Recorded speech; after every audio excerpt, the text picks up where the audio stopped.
so ngenda kugizaayo so abantu b'emityana tebaddamu kubeera na kubuusabuusa kwonna. Joyce Bagala ogenda kwesingira ku tiketi ya omuntu yekka abuusabuusa kyeyune ye muntu either nga takuwagira ku nsonga za mwami Mpuuga, omubaka Mpuuga, ne balowooza nti onoogenda naye engeri ate gye yakoze n'ekibiina kali gye baakoze ekibiina ekikye gwe n'amannya amalala gabadde galabikira ddala ng'omuntu waagala balabika ogenda kutambulira bwe. So tetuyinza kubanenya nnyo ndowooza bwe baabanga babadde balowooza. Nze nakugambye nti abantu babeerako bubeezi na buntu bwe baagala kwekwasakwasa naye ng'ekituufu bakimanyi. Tutandikireko kitibwa Mpuuga. Yabada retweeting, responding to Twitter. Nagamba, for a person that failed to mobilize at home, he abandons Kunga and jumps onto international relations. Wow. Ugandans aren't rejecting Museveni's family cartel just to inherit Bobi Wine's family. Nyanzi got this NUP job not for merit, but for being Bobby's brother. We call out Salim Saleh. We will call out these two. Nepotism is nepotism. Don't dye the bus red and call it change. Nearly all men can stand adversity. Abantu bonna basobola okugumira okusomozebwa. But if you want to test a man's character, give him power. Ne bw'oba oyagala okutegeera empisa y'omuntu muwa obuyinza. So in situations like this, when you receive criticism from your supporters, how do you respond? You're watching Mordecai Marissa Live Political Commentary. Please consider subscribing to help grow Uganda's Voices of Struggle ecosystem. Thank you. Very glad to be here on Mordecai Marissa TV. And yes, indeed. Coming to you live from these United States of America. Ogambo uti okansubire ntuli bulungi. Nze Mordecai Marissa era nga nkwaniriza ku mukutu. Gu Mordecai Marissa Live.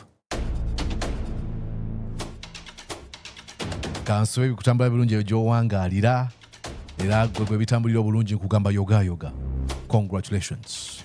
Engeri entuufu y'okulaga okusimula ebyofunye kwe kugabana n'abo batalina busobozi kwetuusaako ebyo mu ngeri emu oba endala. Ayita mu kusoomoozebwa buli kaseera mbajjukizaawo oluyimba Three Little Birds. Manyi njagala nnyo Bob Marley n'olwo olumu ku zo ezinnyumira naye kati kambagambe olulala faani alina oluyimba lwe bayita Carry On. If you're lost and alone, or you're sinking like a stone, carry on. Ulina dobozi Marissa. Thank you so much. Nze omugalatia omuteeketeeke ow'ekitiibwa. Kitiibwa kye kirala honorable abasajja bewe ebitiibwa. Anyways, olwaleero tugenda kwogera ku nsonga bbiri ziri ku mikutu gye munayiza wala zibadde zeeriisa nkuuli. Nengamba why not give a commentary about this one? Let me know what you think. Tugenda kwogera ku bantu babiri. Omu ku bo ye Joyce Bagala Ntwatwa, mbaka omukyalo wa Mityana District. Ate omulala bamuyita abeera Fred Nyanzi eyalondeddwa okubeera nga yavunaanyizibwa ku nsonga za NUP ez'emitala w'amayanja. Ku ludda olumu olwa Joyce Bagala abantu begamba twali tumanyi ogenda ate ng'agamba wendi sirina gye ndaga. So in this interview ogenda kulaba Joyce Bagala ng'ayogera. Then ku ludda luli tugenda kutunuulira abantu si basanyufu abamu olw'okulondebwa kwa Fred Nyanzi okubeera nga ajjuza yafeesi eyo. Bangi bamulangirira mugamba gy'abadde mutalina kyakoze katwaki abeera alondebwa. Look, I usually tell you my purpose here is to have conversations, coherent, cogent, and cohesive. I believe that we can have a conversation, and through these kind of conversations, we are able to see where we went wrong and how we can fix. What can we salvage? Zemboozi oba byebuuzo bye twebuuza waneeno. So bye tugenda okubeera nga tutunuulira. Joyce Bagala Ntwatwa ng'okwotadde Fred Nyanzi. Abamu bagamba nno bempulidde abasinze okubeera nga boogera bagamba nti Fred Nyanzi afunye ekifo kubanga olwa nepotism kubanga alina oluganda ye mukulu wa Bobi Wine. What do you think? tutandikire wakanemu kanabe kafumba mwanyi katako nkome malanga jja kambala ebali 10 liweze. Tandikire ne Joyce Bagala. All right. Joyce Bagala akyaziddwa ku mukutu gwe bayita Bege Media. Bege Media guliko gukolebwako baleno baali bannange njabba kulaga twakolako ffenna ku NBS. Oyo mukulu sajja mugezi nnyo yali mukama wangu oyo. Amuyita mukulu Kyeyune. Yali mukama wange ku NBS mu department ya mawulire. Yasizwe ku mukutu guneno. Mugende we subscribe ku guno mukutu. Naye kanchikole mu real time. Subscribe. Mazo ku subscribinga. Katamwe mugende mu subscribing ku mukutu. Bege ndoza Bege Media, Bege TV baguyita batya. Yeah, Bege Media. All right. Media program ensonga mu ddiiro. What we're going to do is tujje waneno ku introduction to biduke bagamba. Chinganzo already alina card ya any. Okay, atugamba ate Joyce Bagala. Let's go here. Kibuuze kisooka. Ekibiina kya National Unity Platform n'olw'ensonga eyo kikakasa nti wakakasizza nti ogenda kuddamu kwesimbirawo mu kibiina kya National Unity Platform. Kituufu era batulambika bulungi abakulembeze baffe ku butya bwe tusobola okufuna forms ezo okulaga nti bano bentunira bennyini bano ababiri baali bakama bange mbawera ddala ekitiibwa. Yes. Naye sigenda kwekubira ludda. Ngenda kuwa honest opinion ku biddo byonna. Okufuna kaadi ya NUP. Kati nga nze already alina kaadi ya NUP era nga nkyajagala nziremu nkiikira abantu b'emityana. She's an eloquent speaker. Bagamba nti akamwake kava mwaka wayogera bulungi nnyo. Batuwa emitendera egy'enjawulo ogenda ku kitebe okuzijjayo okugenda ku ntimbagano mukimanyi ffe NUP ebintu bikalagana ne tekinologiya. Muli baddigi. Then ogenda ku Fenga NUP. Mwabadde bagamba nti wa Democratic Front. Unagamba fenga ba NUP. District zaffe ba registrars naye kati waliwo emitendera gyaffe babaka ba parliament abasente ba district abo ne ba mayors. Tulina zizza ku kitebe. Na Joyce naye munnabyafuzi awedde emirimu. Munnabyafuzi tagamba ye oba nedda asooka n'akwetolooza bw'ati. N'omugamba naye mbuuza ekibuuzo gakya ye oba nedda otyo. N'ab'emitendera emirala bo ne basiteeka mu ba registrars. So ngenda kugizaayo. So abantu b'emityana tebaddamu kubeera na kubuusabuusa kwonna. Joyce Bagala ogenda kwesinga ku tiketi ya NUP. Omuntu yekka abuusabuusa Kyeyune ye muntu either nga takuwagira oba nga takwagala ng'ayagala kuubisa n'abalala. Naye omuntu yenna ng'agoberera baagala ekyo taba na kuvuta. Actually essaawa zino talina kibuuzo kyonna kubanga kibadde clear ebbanga lyonna. N'olwekyo buli No. Now this is where we come in. You know, she's so quick to dismiss, you know, abantu abalina ebirowoozo, but she knows what she's doing. And look, I have no personal problem with her. She used to be my boss. I have immense respect for this lady. Naye bwagamba nti omuntu yenna tasobola kubuusabuusa. No, because there's so many folks who are in the NUP. Why was her name being questioned? Even when the deputy party spokesperson bwe yali amwogera yayogera ki? Insubordination. Then bamuyitani omulala Betty Namboze bagireke. And why wasn't the same said about Betty Namboze oba Joel Ssenyonyi oba Ombaka Goreti Namuga? Why was her name, you know, how did it end up in this maze of curiosity? Nga beebuuza buli muntu agamba alinaffe talinaffe. Why? Naye munnabyafuzi awedde emirimu. Muntu abeere mumativu tingenda kuzaayo kaali. Omanyi wabaddewo ebibaddewo engeri Now listen how she answers this question. gye wavaayo ku nsonga za mwami Mpuuga, omubaka Mpuuga. Ne balowooza nti onoogenda naye engeri ate gye yakoze n'ekibiina kali gye baakoze ekibiina ekikye gwe n'amannya amalala gabadde galabikira ddala ng'omuntu waagalaba alabika ogenda kutambulira bwe. So tetuyinza kubanenya nnyo ndowooza bwe baabanga babadde balowooza. Exactly. This is a chef's kiss, because she started with dismissing amaloboozi agalowooza nti ayinza okuba nga yabadde agenda nani n'Empuuga. I'm so glad that while Kyeyune is trying to be as generous and kind, okusukawo, like Kyeyune can be tougher than this, but I mean, these are used to be colleagues. So agamba ndowooza amawulire ago gaavuddewo. Nze mba nenya bwena saagenda nawe mu big media. Temwakola omukutu. Now this is how you trivialize a very important issue. Kubanga, and this is a very important game. This is so smart. Joyce Bagala is doing. Okay, gwenga saagenda naye mu big media. Kubanga ali ku NBS. Actually, big media bagitandikawo nga yavadda ku NBS. But do you know how he plays this? She plays this. Akitwala n'ensonga ntono nnyo. Smart. Oli munange, kibalize si munange, kigundu si munange, kyetwali ffenna, gwe ne kibalize. Temuli b'emityana, lwaki twagenda ffenna mu big media? Tetuliiwo. Okay. Joyce Bagala mna yafuza awedde emirimu. Lwaki twagenda ffenna mu big media tetuliiwo? She was a member of parliament already. There's no way she was going to, quit parliament to join big media. Exactly. So, bannayuganda njagala nnyo baawule ebintu. Osobola okukolagana n'omuntu mu nkolagana ey'obuntu. Actually, osobola n'okukolagana n'omuntu kabibeere ebyobufuzi ne bwe muba temuli mu kibiina kimu. Right? Nze nakugambye nti abantu babeerako bubeezi na buntu bwe baagala kwekwasakwasa naye ng'ekituufu bakimanyi. Tutandikireko Kibwa Mpuuga. Baagala Kibwa Mpuuga. Gwe bwe nakola naye, bwe mba naye emityano okimanyi nti Mpuuga simutegeeredde mu Parliament. Kati bw'obanga ekyo okimanyi, abantu abatakimanyi bo nnyinza obbasaasira. Naye ate nabo bamala okukimanya nti nkoze naye era mukwano gwange. Era sisuubira kiba kya bulimba, kiba kya bukuusa. Ekizibu kye tulina bukuusa abantu. Now, I'll pause here and tell you this. Why?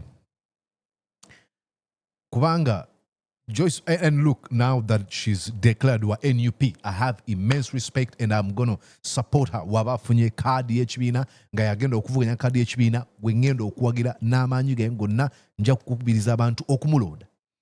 Nekyali mu kwogera ku waneeno, it is a little misleading.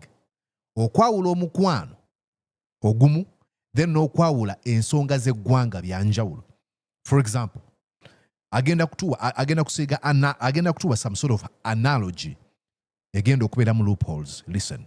Bakuusa. Okiwulira? Abantu bakuusa. Nti oli ajja kujja wano olw'ebigendererwa. Ate nga bya bukuusa. Agambe anti munange engeri munange nga bw'omanyi embeera. Nze ebyo sibimanyi. What? That's very loaded. That iranga munange nga bw'omanyi embeera nze ebyo sibimanyi.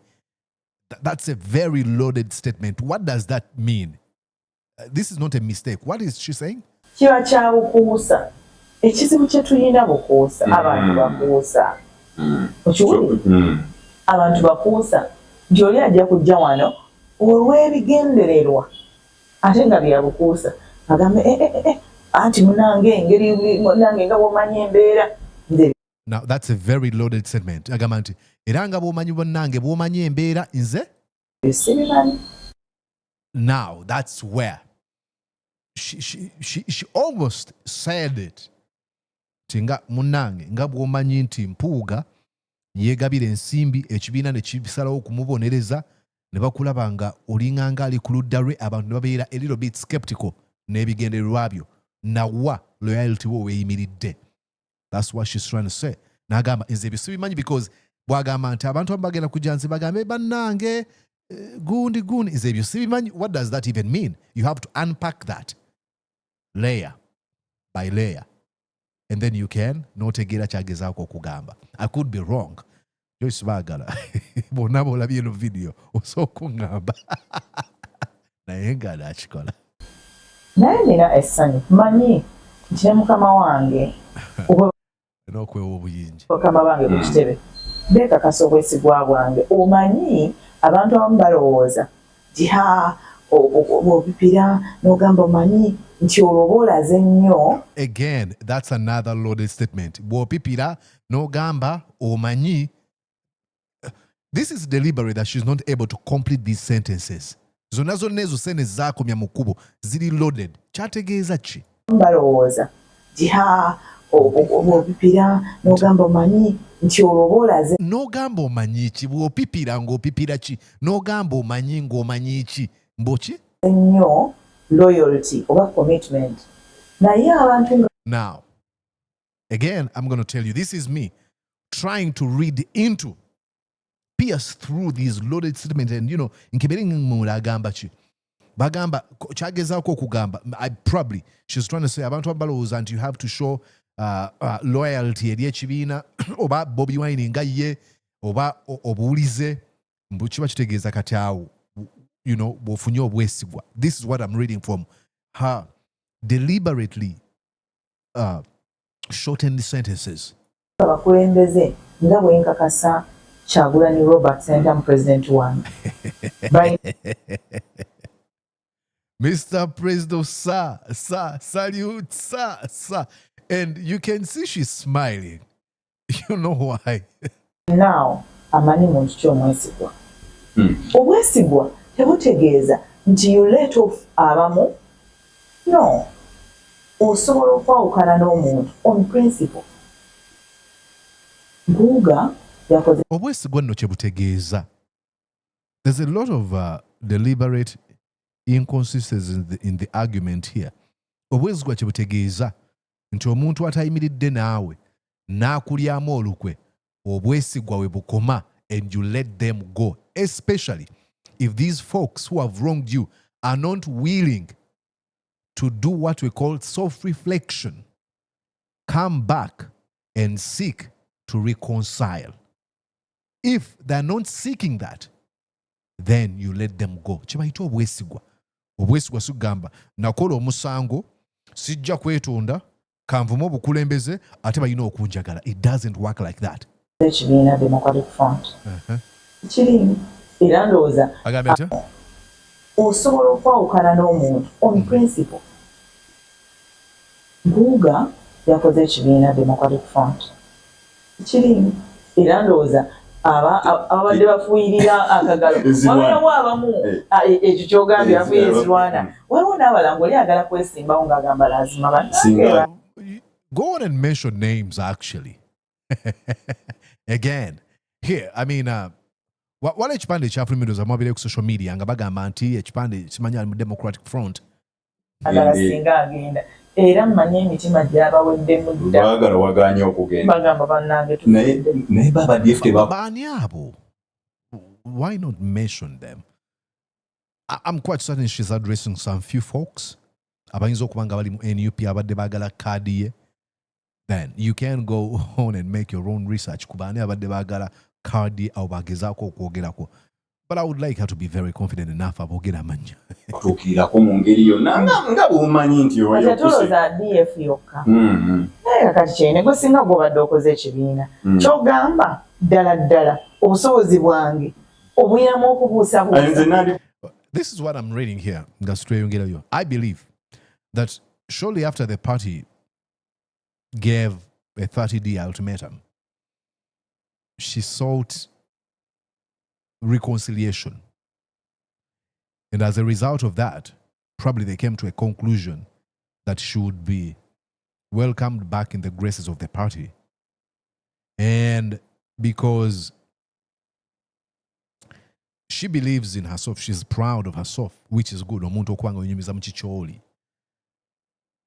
Agenda ku mikutu, and she speaks in a context that is, for the most part, it gives you some comedy vibes, like DA oba Democratic Front of Alliance, whatever, Mpuuga ekyo tebanakutuukirira.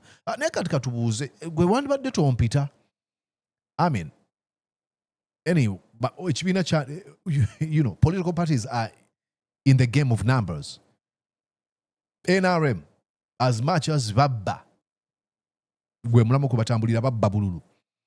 Naye singa wavaayo abavubuka 50 nga ba NUP ddala nga ba NUP ne bagamba tusazeewo okwegatta ku NRM. Eno nisagamba tetubaagala kubanga ffe tubba. They're going to, again, one, perception, and two, game of numbers. Just in case, what can they do? Suppose they joined you on principle. They were sort of seduced by someone, ne bagula ideas, ne ideologies za NRM bagyegattako. So this is a game of numbers. So agamba naye obeera wandibadde ggwe. This is another way of dismissing the question of twogere ku muntu omu Mathias Mpuuga yakutuukirira naye agidismissinga n'ayita eri. She's smart. Kunonye nandi kubutuukirire n'okugamba neegatta. Exactly. Ate si DF yokka. Naye n'ebibiina ebirala. Okiwulira? Si DF yokka. And she made this argument. Now she's saying, oh, si biina ebirala byokka. If you realize, yaliko mu ndoza ali ku CBS FM yali ne Ibrahim Samjunga n'agamba wamma mmwe baba PFF temwandi njagadde gu n'agamba Semju twandikwagadde. Ati yena akola conclusion. Waliwo nga nawe ogamba nti mu kino baagala singa mbadde naye nanditambudde bulungi naye ate ekyo nakyo tekifunisa muntu musango. Niwe mbadde nkola mu mawulire nali nkola ku Buddu ssanyu nempita nkolerayo nali ndi ku ssanyu Radio 1 nempita nkole nayo mba ndi eyo MBS nempita nkole nayo kyogamba bo baakola nsobi. Tebakola nsobi. So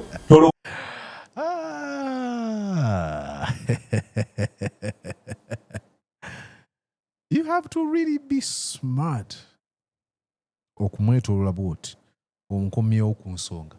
She's so good at what she does. I mean, munnamawulire kye yasoma ku interviewing abantu. She's an expert in this.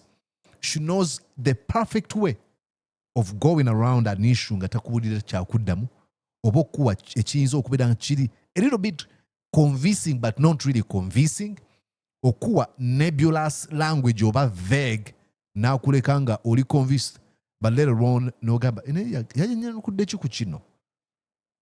Again, NUP yeetaaga omuntu ng'ono.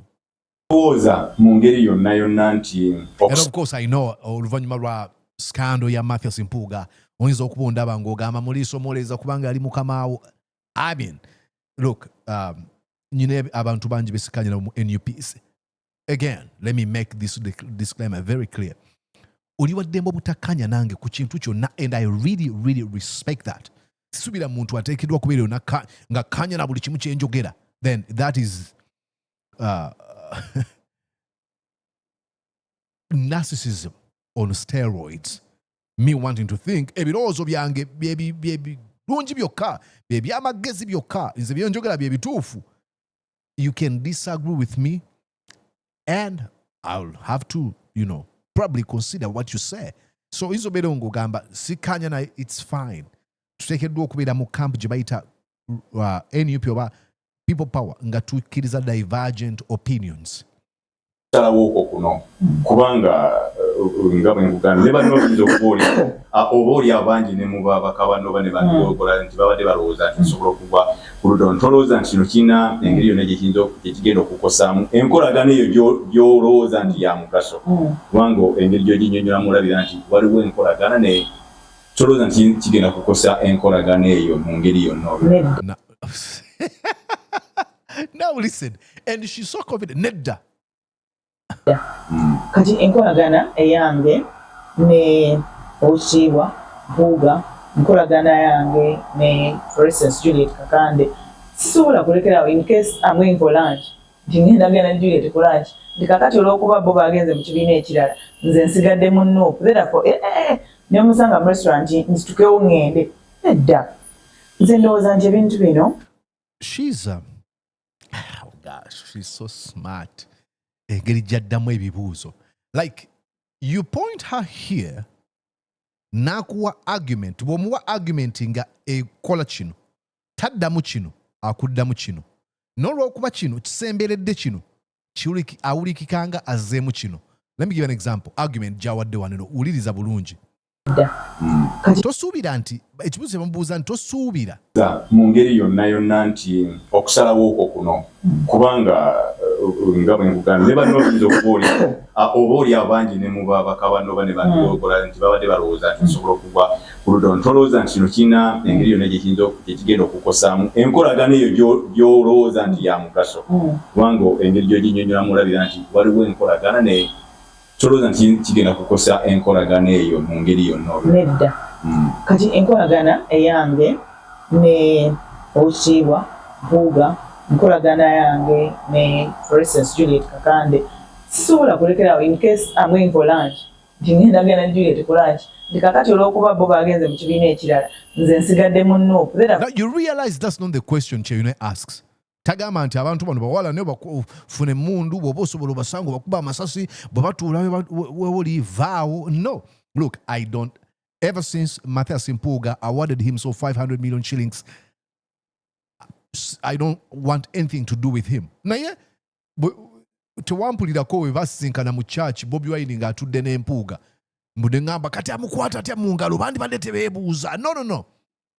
It's kyeyabuuza tetuwuliza nti go tanabageza kugamba nti are you now going to start behaving like a high school kid? Agamba nkunyigide tuddamu kwogera. No, ageza kugamba nti don't you think because of this friendship you have with a man who part ways with a political party you belong to on principle and went on to demonize, hurl insults, and continues to demean the leadership of your president is going to affect you if they see you hobnobbing with him? No. It's, for example, suppose Besigye avuganya Mwami Museveni agamba abali awo nga ali akamere katugambe ku Serena Hotel. Museveni najja nga itunaga mundeta akamere ndiyeko ne Besigye. How is that going to be perceived? That's the question. But like I told you, she's very smart. Addamu kino ekifaananyanga kiri n'akuleka ng'oli awo. It is after this interview is done, you're like, but do you realize she didn't answer any question? Ne musanga mu restaurant nsitukewo ngende edda nze ndowooza nti ebintu bino tulina obikwata mu ngeri ya kintu kikulu. Enkolagana yange obwere naye abafu kuno si gwe mulundi ogusoose ng'abantu batandikawo ekibiina. Mwami Cheyune guno si gwe mulundi ogusoose nga watondebwawo ekibiina ekipya mu NRM. Beesalikako ne batandikawo PAFO, abaava mu PAFO ne bakola FDC. Nejje buli eno aba NRM bafiirwa nolaba bali mu FDC nga bagenze mu kuziiko. When does this happen? I've not seen it. Probably these folks abali you smell have veterans naye bwe kitabeera ekyo. Oba bakola embaga ne bano ne bagenda. Oba wabeerawo meeting nabo ne babeerawo. Ne mu parliament gye tutuula era tutuula nabo wadde tetukkaanya. FDC nayo ate neyawukana ne wajjawo PFF kati. Akyogaa nti bali abasigadde mu FDC bakutemwako mitwe bano aba PFF oba bali be banaatemako bano emitwe. That's an extreme analogy. Kutema ku bantu mutwe. Tusigalawo. Ate nawo baddewo abantu abakolagana. Eyo group gye bayita Ssuubi. Naye okwawukana okwo omanyi okwawukana kwa Mpuuga, it is special. It's one of its kind. Mpuuga yawukana bw'amala okwawukana kyasalawo n'atandika okulengeza abakulembeze b'ekibiina bawukanye nabo. Bobi Wine semanya yambala pampa n'amuvumaavuma n'amukola bw'ati. Enjawukana ya FDC teyali bwetyo. Ojjukira ekigambo kimu ekyayogerwa nti simanyi nakyogera gikyatandikira nti Mugisha Muntu Mbega bani bakola Alliance for National Transformation tewawulirako Gregory Mugisha Muntu Oyera, Major General retired, ng'avuma Besigye. Besigye oyo mumulaba okutambula nga atambula bwati ayinza okuba mulema. No, twabiwulirako. Twawulirako nga FDC oba Besigye addawo n'abeera ng'avuma Mugisha Muntu. Tewakiwulirako. Ebiina bisobola okwawukana ku principle. Naye Mpuuga, when the separation happened, he went on to behave like a scorned woman, furious, belittling, and he continues up to now. So, but hey, I don't want this is a very long thing. You can go on and watch it. It's 30 minutes long. Tagenda again na Mathias Mpuuga. So you can go on and watch it. These are just only 8 minutes. Of course, twandibali twamaze dasinga almost obanga tumaze singa sisirisa nenjogera nenganga ekinyonyi. So you can go on our brother's YouTube channel. It's called Bege, BBEG Media. Subscribe to them. Idris Chigundu, Noah Cheyune, Muganda Fechibaliz, Nabalala. I worked with them. They were amazing people. So please go on and subscribe to them. Ate bwe tunavaawo kati munzikiriza ate tugende ku nsonga endala nayo ewambye emikutu gy'amawulire. None other than Muganda ffe Fred Nyanzi. Fred Nyanzi lwaki ensonga ewambye amawulire. Now, mu Delegates Conference yabaddeyo balonze abakulembeze ab'enjawulo. Omu ku balondeddwa yabadde Fred Nyanzi chairman Sentamu, mukulu wa Honorable Robert Kyagulanyi Sentamu. Bafulumiza ekiwandiiko ku National Unity Platform, ekiwandiiko nga kiraga okulondebwa kwa Nyanzi. Kyadde kigamba nti Chairman Nyanzi Fred Sentamu is our new secretary for international relations, a dedicated leader who has made a significant contribution in the mobilization department. We wish him the best in this new role. A luta continua, French words that mean the struggle continues. And as a result of this, you had a number of people responding. You cannot do this. Of course, Mukwano Gwange, Justice Hunter. Joke of the day. Fred Nyanzi Sentamu is now in charge of international relations, foreign policy. And then you have other people. Ngana Mutiaba Sylvia Gamba, congratulations to you, Comrade Fred Nyanzi. Nyanzi Fred, international relations. Oinagamba well. ... Oinagamba anti. Our international relations and diaspora affairs basically the same. Agamba temulimu office yemine sas Marvin. Nepotism personified, not my party. Agamba nti okusembeza abo Uganda bakona emikwano kyekino kyebakoze birowoozo by'abantu. Nagambye unalitisabe ate ebintu bya jam. Okay. No, guys, you misfired. What does he know about how international relations really? This post suits Muwadanku Nyingi or someone who is professional in the field of international relations. I may buy that idea. But I think that's what the position Muwadanku Nyingi occupies in the shadow cabinet, Minister of International Relations, I think. Kati, baso mu echifochinen, I don't know how that works. And I buy this idea. Why not give it to that position to comrade in the diaspora, Kawuma? Wagamba Muliyimba. Okay, so when it's time for making deal, Muwada is fired and Nyanzi placed in the middle. The way Muwada was very eager for this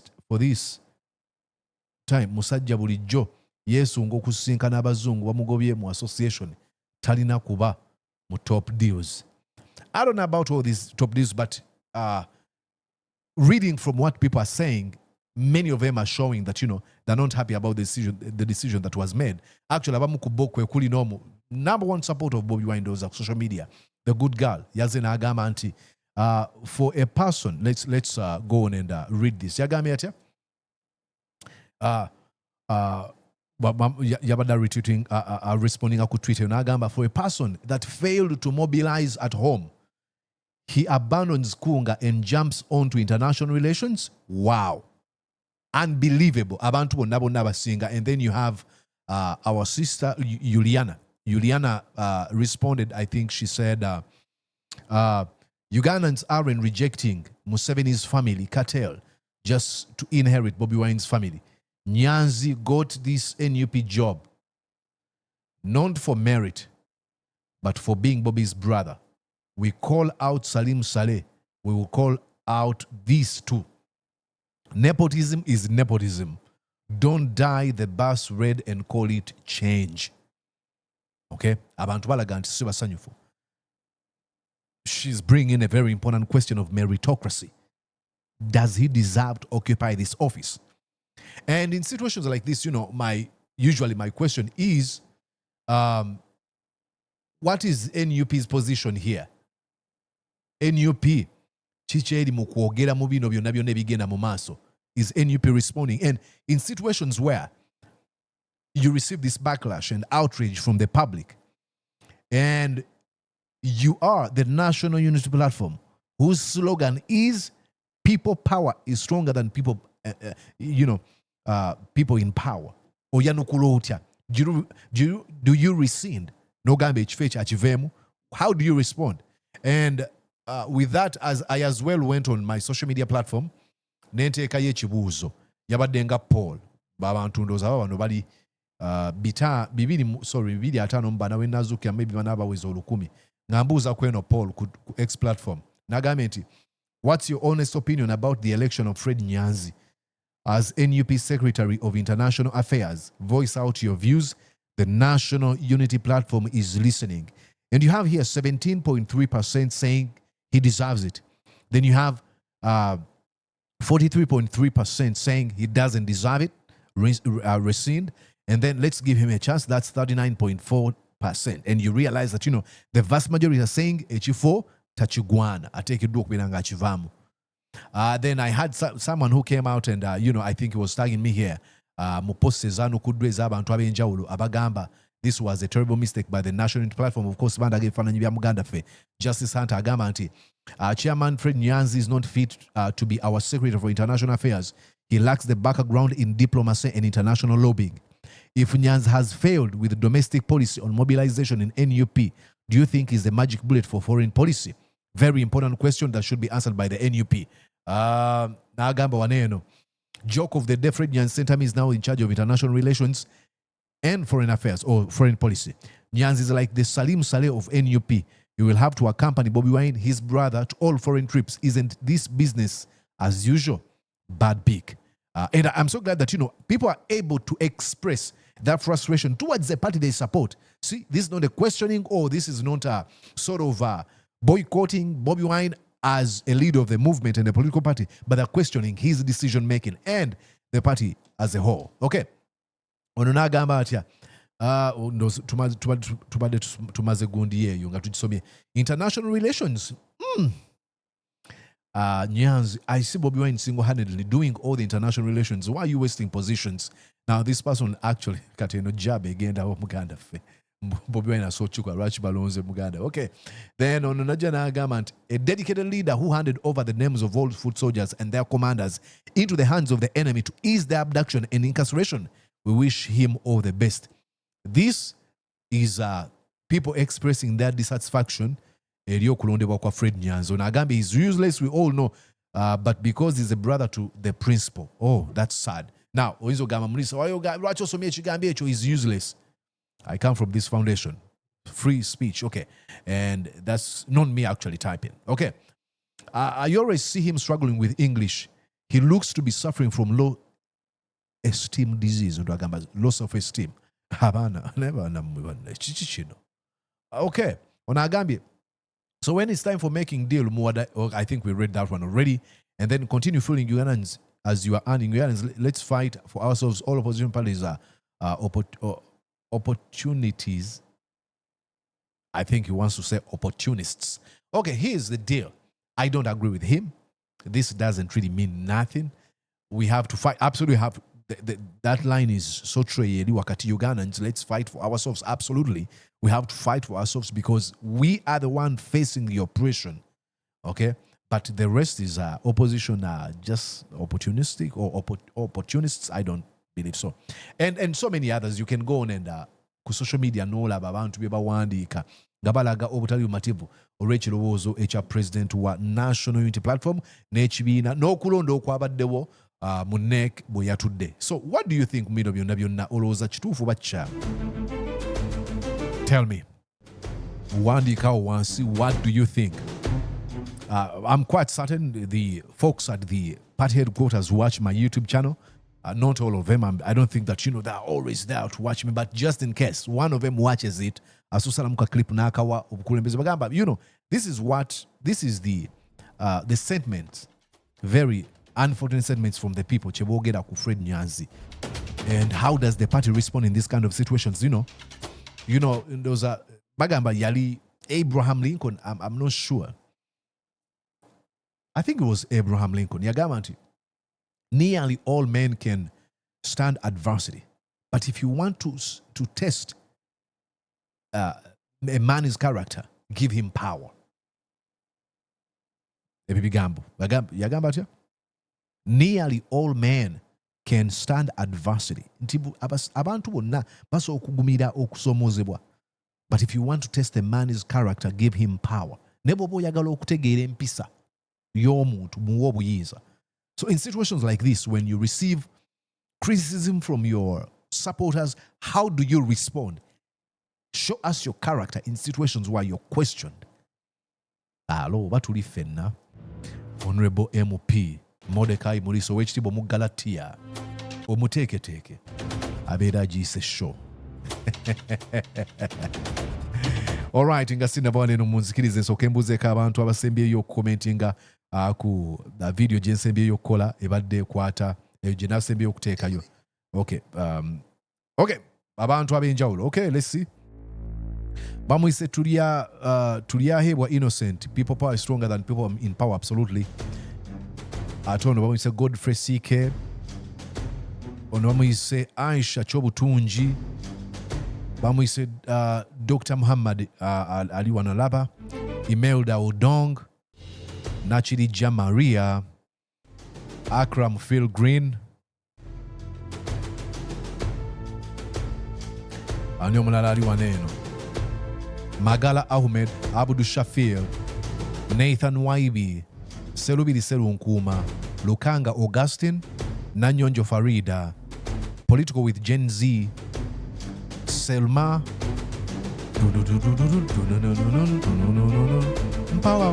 Remy Nkulamusiza, Wafula Christopher, Sarah Nabachibi, Wasike, Lugolobi Joffrey, Patience, namwenna katute bandeke n'abala mwenna ababaddeko mbeebaza ebitagambika. Nze Mordecai Muriisa tuddingana olunaku olulala kati sembera waneno gwe abadde ateekateeka okudduka. Do you know there's something you've not done and that is called failure to subscribe? Nja kukuba fine yangolo 3 mu kawalaata. Did you enjoy what you just watched? I'm sure they did. I'm going to guess that you did. How about you consider subscribing to Mordecai Marissa Live YouTube channel? Thank you.